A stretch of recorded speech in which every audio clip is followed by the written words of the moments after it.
Terima kasih sudah memilih video ini bersama saya Weni. Di video kali ini aku akan membahas tentang dermatitis atopi atau yang kita kenal dengan eczema atopi. Nah, banyak bayi atau banyak anak-anak itu pasti akan mengalami yang namanya eczema atopi ini. Kenapa bisa begitu? Biasanya ada bakat alergi yang diturunkan dari orang tuanya. Begitu juga dengan anak aku. Nah, di video kali ini aku akan membahas tentang dermatitis atopi yang dialami oleh anak aku. Dia bisa sharing dengan ibu-ibu sekalian. Nah, kalau untuk anak aku, bakat alerginya memang sudah nampak pas anak aku berusia 3 bulan. Seperti ini fotonya waktu usia 3 bulan, di pipinya itu ruam merah parah sampai keluar air begitu. Nah, sebenarnya apa sih eczema atopi ini atau dermatitis atopi ini? Jadi dermatitis atopi itu ada gatal-gatal pada kulit yang bisa mengganggu aktivitas anak. Misalnya seperti waktu tidur malamnya, anak sering nangis karena gatal ataupun pas keseharian anak. Kalau dibiarkan bahaya nggak? Sebenarnya nggak bahaya, cuma kan kasian ya anaknya kalau garu-garu gatal terus. Nah, kebetulan nih aku lagi kebetulan beberapa hari yang lalu aku ke dokter karena anak aku di bagian telinganya itu udah sampai keluar air gitu. Jadi dia kayak udah terkelupas dan keluar air gitu. Nah, tapi setelah pemakaian obat dokternya, telinganya ini udah lumayan sembuh banget ya. Jadi aku akan share di sini kenapa sih bisa terjadi dermatitis atopi itu. Jadi kata dokter tuh dermatitis atopi itu biasanya ditularkan atau diturunkan oleh orang tua. Nah, kebetulan aku juga mengalami dermatitis atopi, jadi wajar kalau anak aku juga terkena dermatitis atopi. Kecuali tidak ada orang tua, misalnya ayah atau ibunya yang mempunyai bakat alergi ataupun yang mempunyai keluhan dermatitis atopi itu, tetapi anaknya mengalami dermatitis atopi. Itu agak jarang terjadi. Nah, dermatitis atopi itu apa aja sih ciri-cirinya? Nah, untuk contoh kasus untuk anak aku tuh kulitnya itu dia kering, bersisik dan kasar. Harusnya kan kulit bayi itu lembut ya, tapi untuk anak aku tidak. Makanya waktu dia halus kering kasar itu aku sih kayak biarin aja, kayak pakein lotion aja. Mungkin karena kan anak aku juga seringnya di ruang AC, pikirku mungkin kering biasa aja. Nah, terus di kulit anak aku itu kayak ada penebalan di bagian-bagian lipatannya itu. Jadi dia kayak ada penebalan gitu, kasar-kasar, bintik-bintik gitu. Terus aku ya biarin aja kan, karena kan kiranya karena kulitnya kering. Nah, terus kenapa aku tahu dia terkena dermatitis atopi itu ketika aku bawa anakku ke dokter. Karena telinganya luka dan gak kunjung-kunjung sembuh. Terus pas sampai ke dokter, dokter langsung bilang, itu anak kamu alergi, itu dermatitis atopi. Hah? Kok bisa gitu kan di telinga gitu.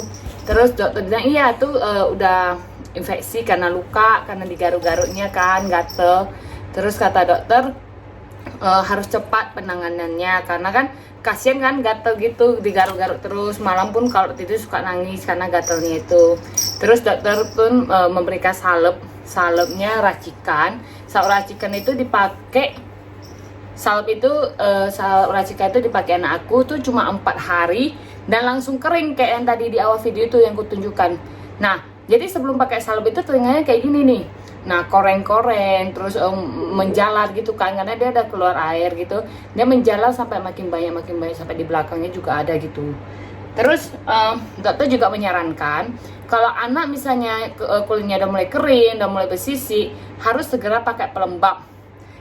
Pelembabnya itu yang ada mengandung seramin. Jadi dokter merekomendasikan merek Topicare ini. Nah, sebenarnya kalau lotion yang mengandung seramin itu ada banyak ya di pasaran. Cuma yang untuk aman untuk anak di bawah 2 tahun Topicare ini. Kalau misalnya moms atau ibu-ibu tahu tentang Cetaphil Pro Adderma, nah itu juga ada seraminnya. Cuman tidak cocok untuk anak di bawah 2 tahun. Karena kan aku ada dermatitis atopi, otomatis lotion aku udah Cetaphil Pro Adderma itu dong. Nah, aku tanya, dok, kalau misalnya kasih Cetaphil Pro Adderma aja gimana? Enggak cocok untuk anak 2 tahun, kata dokternya kan. Jadi, untuk anak di bawah 2 tahun, bagusnya yang Topicare ini aja. Dan beneran, setelah pakai Topicare ini, 4 hari aja udah sisik-sisiknya, keringnya, udah kembali lembut, udah kembali halus. Nah, jadi untuk telinga anakku yang tadi udah sempat berair itu dikasih salep racikan sama dokternya. Jadi aku ke dokternya itu tanggal 23, bisa lihat dari tanggal 23, dan hari ini aku buat videonya tanggal 27. Telinga anak aku tuh udah kering, udah nggak keluar air lagi, dan udah tinggal sedikit lagi lukanya. Nah, jadi kata dokter kalau misalnya anaknya kulitnya udah mulai kering, bersisik, segeralah pakai pelembab merek Topicare tadi. Kalau misalnya anaknya kulitnya udah kembali mulus, ibu-ibu mau kembali ke lotion semula, itu boleh-boleh aja. Tapi kalau kembali bersisik lagi, ya balik lagi ke Topicare tadi. Jadi nggak masalah. Jadi ibu-ibu sekalian, jangan ikuti aku ya, karena aku dari awal tuh kayak anggap sepele anak kulitku kering. Karena kan aku mikirnya anakku di ruang ASI aja, jadi wajar. Terus sekarang udah hepatitis atopik, dokter hanya bisa suruh observasi apa pemicunya. Karena anakku masih di bawah 2 tahun tuh tidak mungkin tuh diambil darahnya tuh dicek. Jadi cukup observasi aja penyebab alerginya, supaya tidak kambuh dan tidak kumat lagi. Oke. Untuk dermatitis atopik itu tidak bisa disembuhkan, hanya bisa dikurangi atau diminimalisirkan aja.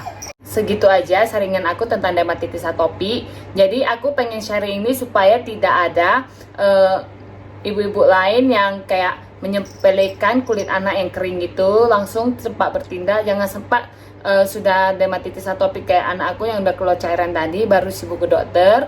Kalau bisa sih kita mencegah aja. Kalau misalnya ada kering-kering dikit, cepat-cepat aja pakai pelembab Topicare tadi. Oke, ibu-ibu sekalian, jangan lupa share kepada teman-teman kalian kalau misalnya anaknya yang 24 jam tuh di ruang AC. Kenapa? Karena di masa pandemi ini pasti anak-anak tuh banyakan di rumah dan pastinya banyakan di kamar. Oke? Jangan lupa share kepada teman-teman kalian. Dan jangan lupa di like video ini kalau kalian setuju dengan aku. Setujunya kayak bukan setuju karena membiarkan anaknya kering ya, setuju kalau mencegah itu lebih baik daripada mengobati. Dan jangan lupa subscribe supaya aku lebih semangat lagi buat video. Oke, sampai jumpa di video yang lain. Dadah.